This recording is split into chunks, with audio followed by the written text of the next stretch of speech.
Sala sa init, sala sa lamig. Ganito ang araw-araw na hinaharap ng street sweeper na si John sa Baguio City. Kaya kung minsan, nagkakasakit ito sa pabago-bagong temperatura. Minsan sir, medyo sumasakit ang likod pag sobrang lamig. Pero minsan inaanoan din namin agad ng gamot. Opo, para hindi na po masyadong lumala. Anya, mas mabuti na lang na umiwas sa sakit kaysa lumiban para magpagaling. Mahalaga ito, lalo pat pinapaaral nila ng kanyang asawa ang kanilang dalawang anak. Kung talagang hindi talaga kailangan magkasakit, kakayanin sir. Hanggang sa college sir, hanggang sa lumaki sila at para maayos din ang buhay nila. Isa lamang si John sa mga residente sa lungsod na nag-iingat laban sa trangkaso at makaiwas sa paglaganap ng subclade K na strain ng influenza A o mas kilala bilang superflu. Sa tala ng Baguio City Health Services Office, 18 kaso pa lamang ang naitala nila, pero ito ay naitala noong Nobyembre 2025. Ganun pa man, ayon kay City Health Services Officer Dr. Celia Flor Brillantes, hindi raw ito nangangahulugang wala ng karagdagang kaso ng superflu sa lungsod noong Enero. Medyo matagal din ang ating results from the RITM, so we still have to wait. That was last November, so itong December, January, we are still waiting for the results. Maliban sa superflu, umabot na rin sa 205 na kaso ng malatrang kasong sakit o influenza-like illnesses ang naitala ng CHSO.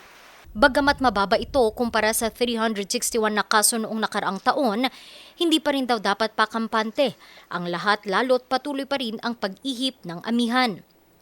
Ingat na ingat tuloy si MJ, lalo pat siya'y 5 buwang buntis. Hindi lang dahil sa buntis ako, pero dahil nga rin para ma-prevent yung ma-inhale ko yung smoke, yung pollution and all that. Saka yun po, lalo na yung flu virus na kumakalat sa ngayon. Maliban sa kanya, ipinatupad na rin ang mandatory face mask sa University of Baguio para matiyak ang kaligtasan ng mga mag-aaral. Sa Baguio Central School, hinihikayat na rin ang lahat na magsuot ng face mask, lalo kung mayroong nararamdaman. Hindi na lang kasi mga estudyante ang lumiliban, kundi pati na rin mga guro. Pati teachers, kasi mag-adjust sila ng schedule kung paano nila i-accommodate yung mga bata na absent ng teacher nila or kung yung adjustment sa kanilang schedule para lang ma-accommodate yung mga bata. Si Arlene, pinagsusuot na ng face mask ang kanyang anak. Nakasanayan ko na siya. Pinagsusuot niyo po? Yes, kayo actually naputol yung mask niya kaya saka na lang. Pero hindi siya naman siya sinisip. Ano? Ayon kay Dr. Brillantes, bagamat naiintindihan niya ang pangamba ng ilang magulang, hindi niya raw suportado ang mandatory face mask. Mahirap din talaga naman na nagfe-facial mask tayo na wala namang may sipon sa mga children in the classroom. So pag sa classroom, we would like sana na those children who have symptoms of flu, wag muna pong pumasok, wag muna payagan pumasok ng mga magulang.